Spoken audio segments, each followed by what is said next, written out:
Hello everyone, आप सबका वांगशन bubble में फिर से एक बार बहुत बहुत बहुत स्वागत है।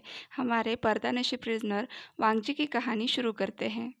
अब तक हमने देखा था कि वुशियान वांगजी को लेकर गुसु की पहाड़ियों पर चला गया है, वांगजी के बाकी के छात्रों को छुड़ाने के लिए, जहाँ पर वेन सेक्ट के लोग जियांग सेना पर हमला कर देते हैं। वुशियान को वेन चाओ और जंगचा को वेन झुलियो रोक लेते हैं। अब वांगजी अकेला वेनशु के सामने खड़ा था, जिसने उसके कमर पर तलवार रखी थी। वेनशु तलवार की नोक पर वांगजी को मुड़ने के लिए मजबूर करता है। वांगजी की आंखों में अब भी डर नहीं था। वेनशु तलवार की नोक से वांगजी के पेट, छाती और गर्दन को छूता है और आखिरकार नकाब तक पहुंच जाता है। जैसे ही उसकी तलवार वांगजी के नकाब की डोरी को काटने वाली थी, वांगजी अपनी मुट्ठी जोर से कस लेता है। वेंशु की हरकतों से वांगजी का गुस्सा 7वें आसमान पर पहुंच गया था। जैसे ही वांगजी को एहसास हुआ कि वेंशु नकाब की डोरी पर तलवार से जोर दे रहा है उसे काटने के लिए, वेंशु की तलवार हटाने के लिए वांगजी ने अपना हाथ उठाया। लेकिन वांगजी और वेंशु को कुछ समझ में आए उससे पहले ही एक मजबूत हाथ ने उस तलवार को झंझोड़कर दूर कर दिया। खून की बूंदें जमीन पर गिरने लगी। वुशियान गुस्से में वेंशु को देख रहा था। पलक झपकते ही उसने वेंशु के तलवार के 2 टुकड़े कर दिए। उसकी दोनों हथेलियों से खून बहने लगा, लेकिन उसे तो मानो इस बात की कोई परवाह ही नहीं थी। वेंशु भी अब गुस्से में तिलमिला उठा था। उसने वेंचाओ की फेंकी हुई दूसरी तलवार पकड़ी। वो गुस्से में वुशियान की तरफ बढ़ने लगा। वुशियान की सुइबियां अब वेंशु के खून के लिए तड़प रही थी। दोनों सेनापतियों के बीच दोबारा युद्ध शुरू हुआ। साथ ही वेन सेना भी जियांग कल्टिवेटर्स पर अटैक करने लगी। वांगजी अभी भी लड़ाई से दूर खड़ा सब पर नजर रखे हुए था। तभी उसने देखा कि कुछ वेन कल्टिवेटर्स गुसु के कल्टिवेटर्स पर हमला कर रहे हैं, और उससे भी बुरा कि गुसु के कल्टिवेटर्स अपने आप को बचाने के लिए जियांग कल्टिवेटर्स के पीछे छुप रहे हैं। 2 बड़े राज्यों के सामने गुसु के लोग क्या अपने आप को छोटा समझ रहे हैं? वांगजी का खून खोल गया। वांगजी! उसने अपने गुचिन को बुलाया। तुरंत ही गुचिन वांगजी के सामने प्रकट हो गई। वांगजी ने तुरंत अपना मृत्युदंड संगीत बजाना शुरू किया। उसकी गुचिन से नीली रोशनी निकलकर दुश्मनों के शरीर के आर पार चली गई। वांगजी की शक्तियां देखकर हर कोई दंग रह गया। गुसु इतना कमजोर नहीं कि उन्हें सुरक्षा के लिए किसी और की जरूरत पड़े। हम भी आक्रामकता जानते हैं। गुसु के लोगों, आज हम या तो जिएंगे शान से या फिर जाएंगे जान से। याद रखना, तुम्हें किसी के भी आगे झुकना नहीं है। वांगजी से आज्ञा मिलते ही गुसु के छात्र मुस्कुराए। सभी ने अपने स्पिरिचुअल वेपन्स बुलाए। कुछ ही देर में हर तरफ से अलग अलग वाद्यों की आवाज़ सुनाई देने लगी। साथ ही वेन सिपाहियों की दर्द में चिल्लाने की। गुसु ने अब वेंस पर जोरदार हमला किया। जियांग सेना, जिसका अब तक आधा ध्यान गुसु को बचाने में लगा हुआ था, अब पूरे जोश से वेंस के खिलाफ लड़ने लगे। वेंस अब पीछे हटने लगे थे। वेंशु और वुशियान पूरी तरह से लड़ाई में व्यस्त थे। तभी वेंचाओ ने वेंजुलियो को इशारा किया। उन दोनों ने वांगजी को घेर लिया।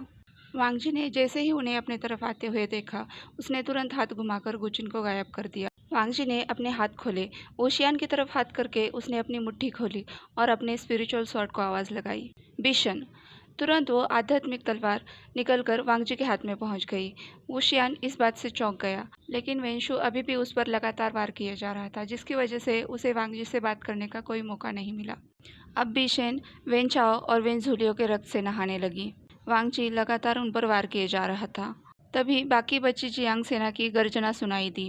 वेंशु ने अपना पराभव देखते हुए वेन सेना को वेंचाओ और वेंझुलियो को सुरक्षित अपने डेरे में पहुंचाने का आदेश दिया। जियांग और गुसु के सामने वेन सेना बिल्कुल नहीं टिक पाई। जब परिस्थिति शांत हो गई, तब गुसु के लोगों ने जियांग सेना पर इलाज करना शुरू किया। वांगजी ने दोबारा अपनी गुचिन को बुलाया। अब वांगजी के संगीत से सबके जख्म धीरे धीरे भरने लगे थे। वांगजी के बाल धीरे धीरे हवा पर लहरा रहे थे। वो इतना खूबसूरत लग रहा था कि वुशियान उससे नजरें ही नहीं हटा पा रहा था। वांगजी को देखते हुए उसके चेहरे पर एक प्यारी सी मुस्कुराहट आ गई। उसे ये तक पता नहीं चला कि कब उसके जख्म पूरी तरह से भर गए। थोड़ी देर बाद वो गुसु की गुफा तक पहुंच गए। वुशियान ने हर तरफ अपने आदमियों को चौकन्ना रहने के लिए कहा था, ताकि कोई उनका पीछा न करे। जंगचा और वेनिंग ही नहीं, वुशियान खुद भी गुफा का द्वार देखने के लिए बहुत उत्सुक था, क्योंकि उन्होंने कई बार इस पर्वत के चक्कर लगाए थे, लेकिन उन्हें फिर भी कहीं पर भी गुफा का अता पता नहीं मिला था। आप यहाँ पर रुकिए, मैं उनसे बात करके आता हूँ, वांगजी ने कहा। बाकी के गुसु के छात्र भी वांगजी के पीछे जाने के लिए तैयार हो गए, लेकिन वुशियान ने सुई बिना से उसे रोक लिया। और मैं कैसे भरोसा कर लूँ कि ये तुम्हारी भागने की कोई योजना नहीं है? वुशियान ने वांगजी को आंखों ही आंखों में चुनौती देते हुए कहा। लगता है इतनी दूर आने के बाद भी हम एक दूसरे पर भरोसा नहीं कर पा रहे हैं। वांगजी की इस बात पर वुशियान का चेहरा उतर गया, लेकिन इस वक्त वो प्यार की अटखेलियां नहीं खेल रहा था। वो सेनापति वुशियान था। युद्ध मैदान पर भावनाओं के लिए कोई जगह नहीं होती। वैसे भी वेंस की वजह से उसे काफ़ी बार इस बात का अनुभव मिला था। वांगजी ने अपने छात्रों की तरफ मुड़ते हुए कहा, आप यहीं पर रुकिए, मैं उनसे बात करके आता हूँ। और वो बिल्कुल इनायत से दीवार के अंदर चला गया। वुशियान, जंगचा और वेन्निंग के मुंह खुले के खुले ही रह गए। वांगजी को गुफा में गए हुए लगभग 1 घंटा हो चुका था। वुशियान एक पेड़ के तने के सहारे खड़ा था। वो अब भी उस जगह पर नजरें गड़ाए हुए था जहाँ से वांगजी गुफा के अंदर चला गया था, और जंगचा बेचैन होकर गुसूबंदियों के आसपास चक्कर काटे जा रहा था। तुम्हें लगता है कि वो तुम्हारे लिए वापस आएगा? जंगचा ने गुसूबंदियों से पूछा। तो बंदियों में से एक जिंगी ने कहा, हमारे छोटे राजकुमार झूठ नहीं बोलते, झूठ बोलना मना है। चेंग। वुशियान ने जंगचा को चुप रहने का इशारा किया। तभी वेनिंग ने वुशियान और जंगचा को आवाज़ लगाते हुए गुफा की तरफ इशारा किया। वुशियान ने सीधे खड़े होते हुए गुफा की तरफ देखा। वांगजी अपने शिष्यों के साथ चलकर आ रहा था। उन सबके माथे पर भी फोरहेड रिबन था और सबके चेहरे ढके हुए थे। वुशियान ने राहत की सांस ली। अब तक तो सब कुछ उसके योजना के मुताबिक ही चल रहा है। देखा, मैंने कहा था ना, जिंगी जंगचा से बोला। तो जंगचा बोला, अच्छा ठीक है, मुझे माफ़ कर दो। ये पूरे चांद की रात थी। पूरी सृष्टि सफ़ेद रोशनी में डूबी हुई थी। वांगजी गौर से चांद की तरफ देख रहा था, जैसे इस पल के लिए वो सारी चिंताएं भूल जाना चाहता हो। उसका टूटा हुआ परिवार, बिखरा हुआ राज्य, वो लोग जो उसकी जिम्मेदारी है, उसके एक इशारे की आस लगाए बैठे हैं। इन सभी चिंताओं ने उसके दिमाग को घेरा था। वो बस कुछ पलों की शांति चाहता था। आज शाम को ही जियांग सेना ने 300 गुसु छात्रों को गुसु के माउंटेन से छुड़ाया था। अब वो सब भी वांगजी की ही जिम्मेदारी थे। उसको अकेले ही इन सब परिस्थितियों से जूझना था, जब तक कि लानसिचेन और लानचेरेन का पता नहीं चल जाता। वुशियान जब आंगन से गुजर रहा था तो उसने वांगजी को कमरे के बाहर खड़े देखा। बिना आवाज़ किए वुशियान वांगजी के दाईं तरफ जाकर खड़ा हो गया। अपने हाथों को चेस्ट पर फोल्ड किए हुए वुशियान सोच रहा था कि इस कैदी में ऐसी क्या बात है कि वो आजकल उसके दिलो दिमाग पर छाया रहता है। चांद की रोशनी में वांगजी की प्रतिमा दैवी लग रही थी। ऐसे लग रहा था वो स्वर्ग से आया हुआ कोई अप्सरा है। वुशियान वांगजी को इतने गौर से निहार रहा था कि वो उसके नकाब पर पड़ने वाली पलकों की छाया तक गिनकर बता सकता है। जितना वो उसे देखता था, उसकी जिज्ञासा उतनी ही बढ़ती जाती थी कि वांगजी दिखता कैसा होगा। गुसु के लोग नकाब क्यों पहने हुए हैं? जहाँ तक मुझे याद है, पिछले व्याख्यान में मैं तुम्हारे चाचा जी से मिला था तो उन्होंने कोई नकाब नहीं पहना था, वुशियान ने एकाएक पूछा। वुशियान की गहरी आवाज़ से वांगजी सहम गया। वो अपनी ख्यालों की दुनिया से बाहर आ गया। वांगजी जवाब देने के लिए वुशियान की तरफ मुड़ा। उसने कहा, लड़ाई के दरमियान हम अपने दुश्मनों को अपना चेहरा नहीं दिखाते। ये गुसु का एक नियम है। वांगजी की आवाज़ वुशियान के कानों में शक्कर घोल कर गई, लेकिन जैसे ही उसने ये वाक्य सुना, उसका चेहरा उतर गया। ये बात उसके दिल पर लगी कि वांगजी अब भी उसे दुश्मन समझता है। क्या हम दुश्मन हैं?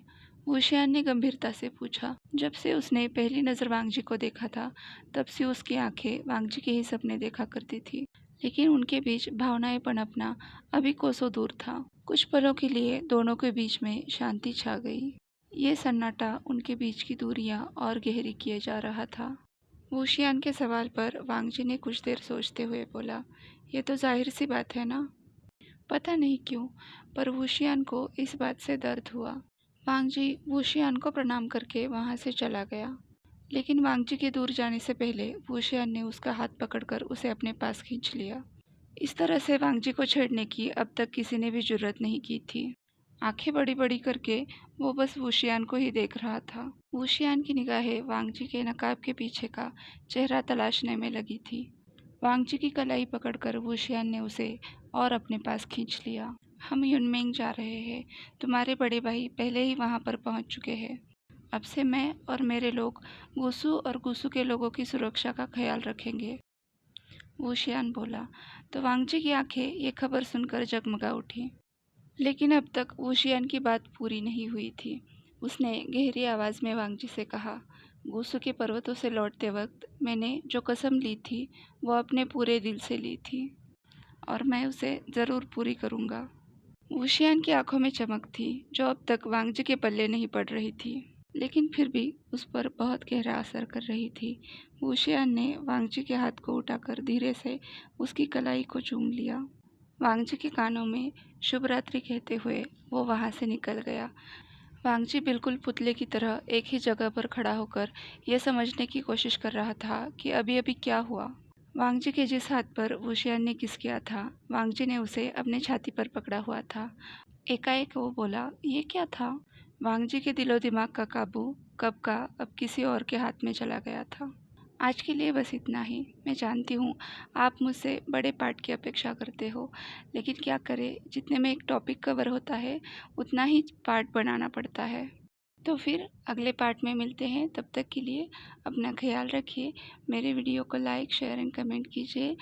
इस चैनल को सब्सक्राइब कीजिए और सब्सक्राइब बटन के पास जो बेल आइकन है उसे भी दबाइए, ताकि जब भी मैं वीडियो अपलोड करूं तो तुरंत आपको नोटिफिकेशन मिल जाए। और फाइनली, वांगशन बबल में खुश रहिए। Thank you.